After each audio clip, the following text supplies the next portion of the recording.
जमीन का मामला को झेलते झेलते ऐसा हो गया है कि हमारे पास कभी चूल्हा जलता है, कभी चूल्हा जलता नहीं है। हम कभी खाते हैं, कभी नहीं खाते हैं।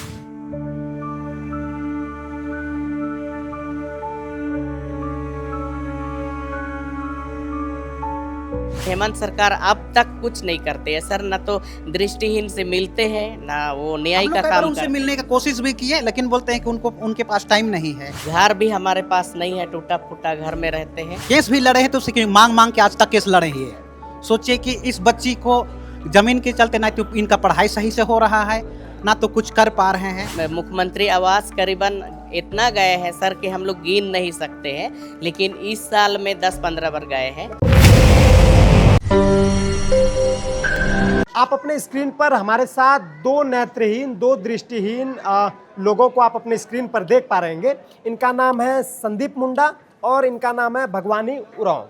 ये दोनों जमीन दलालों से परेशान होकर आज जनता दरबार में पहुंचे हैं और इस वक्त हम रांची के डीसी ऑफिस में है, कलेक्ट्रेट ऑफिस में है, जहां पर अलग अलग जो है कि तिथि पर जनता दरबार यहां पर लगती है और लोग अपनी शिकायतों को लेकर जनता दरबार पहुंचते हैं और बाकायदा उपायुक्त के द्वारा इनकी समस्या भी सुनी जाती है। लेकिन सबसे अनोखा आज के जनता दरबार में अगर कुछ दिखा तो वो ये है कि ये आप देखिए कि अपनी स्क्रीन पर ये दोनों नेत्रहीन हैं, दृष्टिहीन हैं। ये तीन लोग आए हैं और तीनों को लाने के लिए, ये क्या नाम है आपका?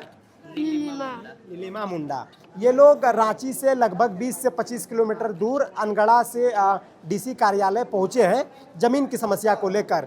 ये लड़की तीन नेत्रहीन लोगों को लेकर यहाँ पर डीसी ऑफिस पहुंची है। इनका नाम संदीप मुंडा है, इनका नाम भगवानी उरांव है, पीछे इनकी पत्नी भी है मोहरी मुंडा। तीनों नेत्रहीन हैं और ये बता रहे हैं कि जमीन की समस्या से परेशान होकर जो है लगातार उपायुक्त कार्यालय का चक्कर काट रहे हैं और बाकायदा जनता दरबार में भी पहुंचे हैं। किन मामलों को लेकर आप पहुंचे हैं? जी, हम जमीन के संबंध में, जमीन के मामले में पहुंचे हैं सर। हम सभी काफ़ी परेशान हैं और घर भी हमारे पास नहीं है, टूटा फूटा घर में रहते हैं। और 2016 से हम लोग केस लड़ रहे हैं। 2016 से अब तक भी टाल मटोल करते रहते हैं।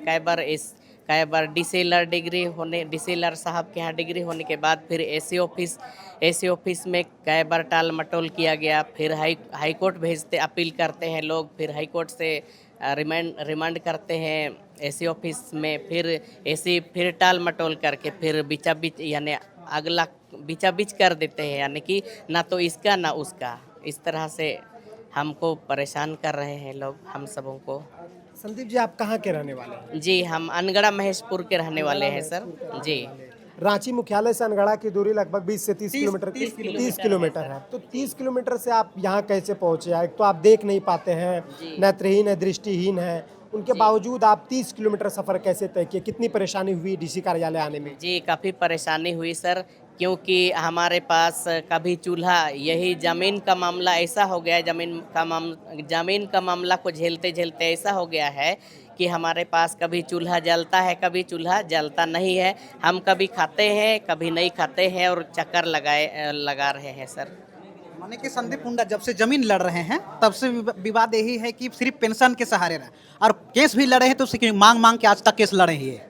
सोचिए कि इस बच्ची को जमीन के चलते ना तो इनका पढ़ाई सही से हो रहा है, ना तो कुछ कर पा रहे हैं।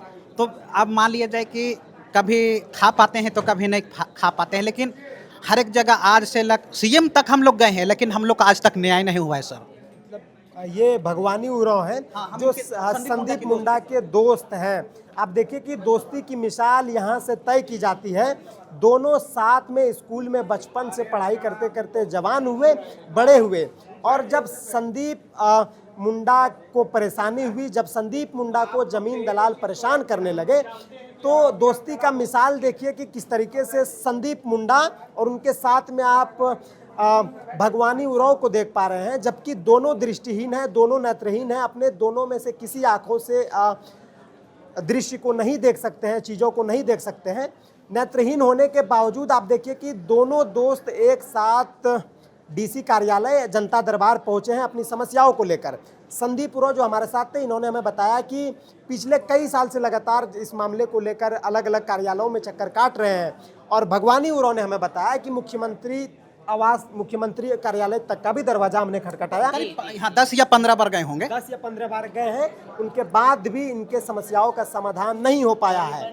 फिलहाल यानी कि यानी सीएम मुख्यमंत्री आवास करीबन इतना गए हैं सर कि हम लोग गिन नहीं सकते हैं, लेकिन इस साल में 10-15 बार गए हैं। मतलब पिछले एक साल के अंदर में 10 से 15 बार आप लोग मुख्यमंत्री कार्यालय बिल्कुल सर, बिल्कुल। जी 2016 से लेके अब तक, लेकिन 2016 में करीबन वो मुख्यमंत्री थे जो काम होता, लेकिन उस समय कोर्ट में ही था, पेंडिंग, ये कोर्ट में ही चल रहा था, तो सरकार कुछ नहीं किए। लेकिन हेमंत सरकार अब तक कुछ नहीं करते हैं सर, ना तो दृष्टिहीन से मिलते हैं, ना वो न्याय हम का लोग कई बार काम उनसे करते मिलने की कोशिश भी की है, लेकिन बोलते हैं कि उनके पास टाइम नहीं है। तो फिर उनसे जो नीचे अफसर है उनके पास जाते हैं, तो हाँ हो तो जाएगा बोलते हैं, लेकिन बताइए कि हम लोग आते तो है लेकिन होगा तब ना। बताइए मांग के खाते हैं पेंशन, 1000 पेंशन में क्या बनने या क्या चलने वाला है सर, आप बताइए।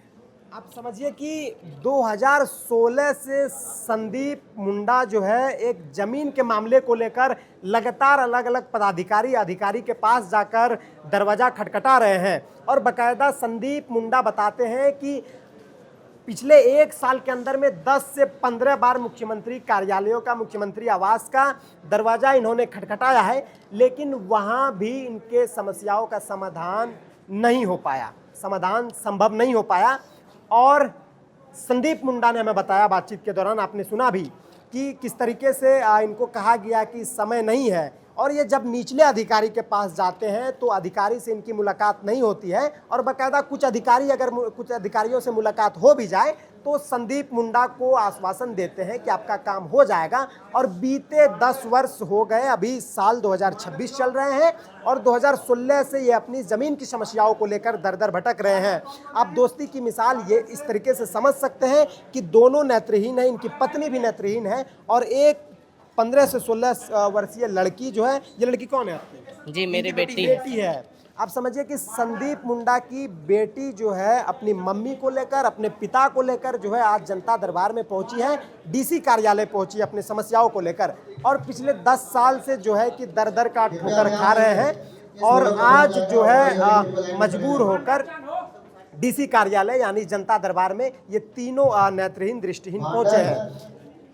पिछले 10 सालों से लगातार आप लोग चक्कर लगा रहे हैं, लेकिन अभी तक समाधान नहीं हुआ। नहीं सर। अच्छा, कहाँ तक पढ़ाई किए आप? कहाँ तक पढ़ाई किए आप? हम 7वीं तक किए हैं सर। 7वीं तक किए। आप कहाँ तक पढ़े संदीप जी? जी हम भी समस्या होने का कारण 8वीं तक ही हो पाया, समस्या के कारण ज्यादा पढ़ाई नहीं नहीं कर पाए। जी तो आप दोनों साथ में पढ़े हैं? जी साथ में पढ़े हैं सर। दोनों दोस्त हैं? जी दोस्त है सर। कितने साल की मित्रता है आप दोनों के बीच? माने कि एक सोचा जाए तो लगभग 1998 से है सर। 1998 से है? बिल्कुल सर। 1998 से ये दोनों मित्र हैं, संदीप मुंडा और भगवानी उरांव। और आज जब संदीप मुंडा के ऊपर जो है जमीन दलालों का साया आया, जमीन दलाल इनको परेशान कर रहे थे। इनका कहना है संदीप मुंडा का कि 2016 से जो है जमीन दलाल हम लोगों को परेशान कर रहे हैं। दादा जी के ज़माने से जो है संदीप मुंडा वहाँ पर रहते आ रहे हैं, और अब इनको पिछले 10 साल से जमीन दलालों का चक्कर काटना पड़ रहा है। जमीन दलालों द्वारा इनके ज़मीन पर कब्जा कर लिया गया है, जिनकी शिकायत को लेकर पिछले कई सालों से लगातार अधिकारी, पदाधिकारी, यहाँ तक कि मुख्यमंत्री का भी दरवाजा इन्होंने खटाया, लेकिन कोई सुनवाई नहीं हो सकी। क्या लगता है कि आज डीसी कार्यालय पहुँचे हैं, सुनवाई हो पाएगा? जी जरूर सुनवाई हो जाएगा।